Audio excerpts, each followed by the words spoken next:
6.25 전쟁에서 특수부대면서 그 특수부대 중에서도 알려지지 않았고 알려지지 않은 사람들 중에서도 선을 넘는 라인 크로서들 특별한 사람들이었고 그 중에서도 여성이었어요. 비사이드 오브 비사이드라고 할 수 있습니다.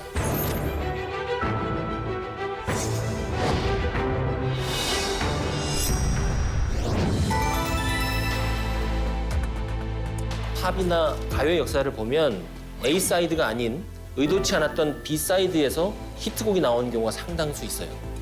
그러니까 이 6.25 전쟁 B사이드는 뭐냐면 우리에게 잘 알려진 그리고 많은 대중들이 좋아하는 전쟁사가 아니라 그 뒤에 숨겨진 잘 몰랐던 좋아할 만한 내용이 아닌 것들을 가지고 여러분들에게 6.25 전쟁 때 이런 일이 있었습니다 라고 말씀을 드릴 건데 오히려 이러한 B사이드에 있는 일화들이 실은 6.25 전쟁에 대해서 더 그 본질을 잘 얘기해 줄 수 있을 거다 이렇게 제작진이 착안하고 같이 구상한 거죠. 제가 2013년, 2016년에 미국 노스캐롤라이나하고 뉴욕에 갔을 때 직접 그 비공개되어 있던 창고라든지 사료실에서 촬영해 오고 또 미 특수전 사령부에서 획득해 온 사진들, 문서들이 공개될 예정입니다.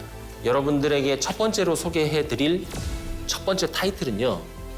라인 크로서예요.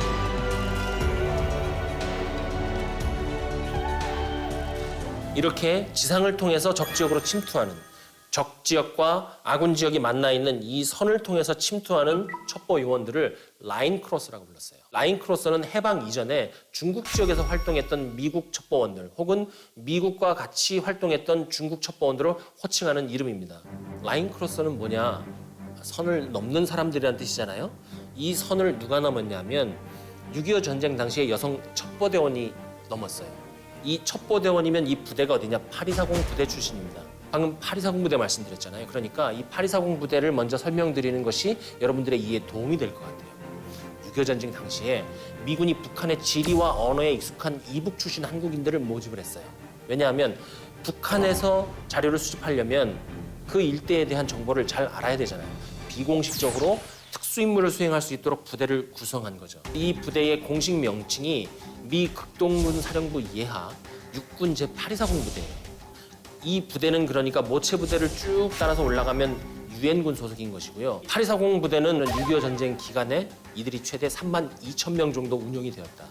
32,000명 정도가 운용이 되면서 북한 지역의 첩보를 입수를 하고 들어가서 일부 적을 타격하는 데 큰 공을 세웠다. 또 한 가지 놀라운 사실은 미 특수전 사령부 있잖아요. 미 특수전 사령부 안에 들어가면 특수전 사령부 박물관이 있는데 거기에 3개의 기둥이 있어요. 그 기둥을 뭐라고 그랬냐면 미 특수전 사령부, 미국의 특수작전에 오늘날을 있게 한 3개의 모체 부대라고 돼 있는데 거기에 8240 부대가 들어가 있어요. 이건 놀라운 사실이죠. 처음에는 주민등록 번호도 없었어요. 대한민국 국민으로 등록이 되지 않은 분들이 많았고 가족들도 마찬가지였기 때문에 섬 지역에서 주로 살고 있었던 것이죠. 그래서 이들을 모두 규합을 해서 8240 부대를 만들었고 용산 선린상고, 종로, 태화관 등에서 본부를 설치하고 전국적인 단위로 작전 활동을 시작을 하죠. 실제로 8240 부대의 부대원의 남녀 성비가 약 8대2 정도였다고 해요. 굉장히 여성이 많은 거죠. 남아있는 사진을 보면 남성 대원과 여성 대원이 함께 교육을 받고 있는 장면이 있는데 여성 대원이 실제 20% 이상이 됩니다. 여성들이 첩보원으로서 매우 유용했습니다. 적지에서 의심을 덜 받았어요. 왜냐하면 이 8240 부대 여성 대원들이 북한으로 들어가서 첩보를 입수할 때 애기를 업고 가거나 아니면 치마에 저고리를 입고 아니면 치마에 저고리를 입고 그냥 일반인인 것처럼 들어가서 첩보를 수집을 한 거예요. 그러니까는 군인들이 의심을 덜 하죠. 그런데 당시에는 우리의 인식이 저 여자가 무슨 첩보에 입수하겠어 이런 게 있었단 말이죠.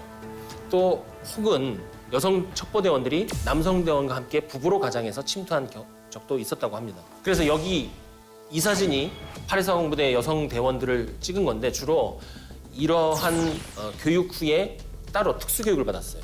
첩보 수집 요령이라든지 통신 요령. 그런데 첩보 수집 요령을 가르쳤으면 첩보 수집할 수 있는 도구를 줘야 되잖아요. 망원경이라든지 아니면 지도, 나침반. 통신 요령이라고 하면 통신 장비를 줘야 되잖아요. 그런데 그런 거를 주지 않았어요. 주지 않은 이유는 그것을 가져가면 오히려 더 첩보 수집을 하는데 오해를 받을 수 있고 만약에 잡혔을 때 고문이나 아니면 즉각 사살을 당할 수 있었기 때문에 그러니까는 여성 첩보대원은 정말 맨몸뚱아리 하나 가지고 들어가서 첩보를 수집을 한 거예요. 그래서 공식적으로 남아있는 기록에 의하면 파리서공 부대의 여성 첩보원들은 남성들의 사망률보다 훨씬 더 사망률이 높았다. 그런데 6.25 전쟁이 진행되면 진행될수록 여성 첩보대원의 그 첩보, 인간 첩보로서의 자산 가치가 점점 높아집니다. 왜냐하면 계속 밀렸잖아요. 그러니까 대부분의 한반도가 북한이 점령한 지역이란 말이죠. 공산군이 점령한 지역이에요. 그러면 거기에 들어갈 수 있는 것은 여성처럼 의심을 덜 받는 대원밖에 없는 거예요. 교전을 하고 있는 상황에서 남자가 지나가면 첫 번째는 적이 의심할 수 있어요. 저거 뭐야? 첩보원인가 보다. 혹은 군인인가 보다. 잘 안 보이니까. 그러고 바로 사살할 수 있어요. 두 번째 문제는 뭐냐 하면 우군이 탈영병이거나 아니면 수상한 인물로 보고 사살하거나 아니면 생포했다는 거예요. 그런데 여성이 넘어가면 덜 의심하는 거예요. 그래서 1951년 중순 이후에는 남성 대원들은 주로 바다를 통해서 아니면 공중을 통해서 침투를 하고 여성 대원들은 주로 땅을 통해서 침투했어요. 그런데 누가 더 효율적입니까? 땅으로 침투하면 바로 가잖아요, 적지역으로. 보통 이들 라인 크로스는 미 육군과 함께 사단 단위로 운영이 됐습니다. 그래서 한 개 사단에 통상 25명의 라인 크로스가 운영이 됐다고 해요. 물론 말할 것도 없이 임무 특성상 군번도 없고 계급도 없는 비밀리에 활동하는 이들이었습니다. 말하자면 우리 영화 미션 임파서블 아시죠? 그 미션 임파서블에서 뭐라 그래요? 당신들의 활동과 존재 자체는 비밀입니다. 당신들의 활동이 드러나는 순간 우리는 당신들의 존재를 부정할 수밖에 없습니다. 이것은 6.25 전쟁 때도 마찬가지였고 라인 크로스가 가장 위험한 곳에서 활동한다고 얘기하는 이유가 이러한 비밀, 특수성 때문이었기도 하죠.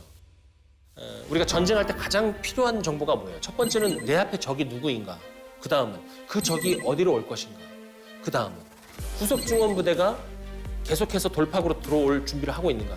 이것을 알게 되면 방어에 굉장히 유리한 거거든요. 북한군이 있는 지역을 돌아다니면서 어떤 부대가 배치돼 있는지 그리고 훨씬 더 뒤로 가가지고 뒤에서 후속 중원 부대가 오지는 않는지를 확인을 해서 보고를 해줬다고 해요. 이들이 6.25 전쟁 중에 굉장히 활발한 활동을 펼쳤고 그 증거가 사진과 보고서로 주로 남아있죠. 시클락 문서라고 있어요. 보고서는 미 국립문서기록관리청과 우리나라의 국사편찬위원회 그리고 국방부 군사편찬연구소에 문서들이 나눠서 보관이 되어 있는데요. 큰 옛날 캐비넷으로 한 10개 정도에 꽉 찰 정도로 문서가 많아요. 그 문서를 분석을 해보면 이들이 세웠던 가장 대표적인 전과가 뭐냐면 인천 상륙작전 때 8m 등대를 점령한 거예요.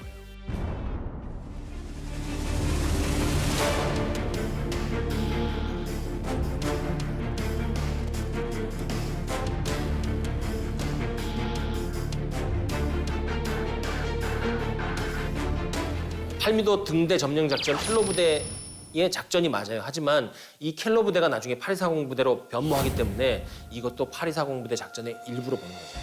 미 24사단 기록을 찾아보면 한국 출신의 이 에이전트들이 굉장히 훌륭했고 특히 여성들은 최고의 요원이었다. 그들이 가져오는 첩보는 굉장히 가치가 높은 것이었고 그 높은 가치의 첩보에 의해서 우리가 임무를 수행하는데 큰 도움을 받았다고 기록이 돼 있어요. 한 가지 흥미로운 발굴물을 제가 찾았습니다. 라인 크로스 배지라는 거예요. 보시는 이 배지인데 발에 날개가 달려있죠. 이것은 땅 위를 날듯이 날아다니면서 첩보를 수집한다는 것이기도 하고 헤르메스 신의 상징이잖아요. 발에 날개 달린 거. 그러니까 라인 크로스가 이렇게 신출 귀몰한 활동을 했다는 것을 보여주는 것이기도 하고 기록에 의하면 적 지역을 넘어갔다가 3번 이상 돌아온 사람에게 이 라인 크로스를 굉장히 명예로운 식을 거쳐서 달아줬다고 해요. 첫 번째 고민. 사망률이 많은데 이들을 어떻게 좀 동기부여를 할 수 있을까? 이 배지를 달아줌으로써 명예심을 등록해서 지원율이 좀 많게 한 거죠. 두 번째 고민, 미군들의 고민. 갔다가 안 오면 어떡하나? 그러니까 라인 크로스를 처음부터 인정해 준 게 아니라 한 번, 두 번, 3번 오면 그래 너 라인 크로스야. 중요한 정보 줄게. 이거 가져와. 네 첩보 믿을게. 이렇게 된 거죠.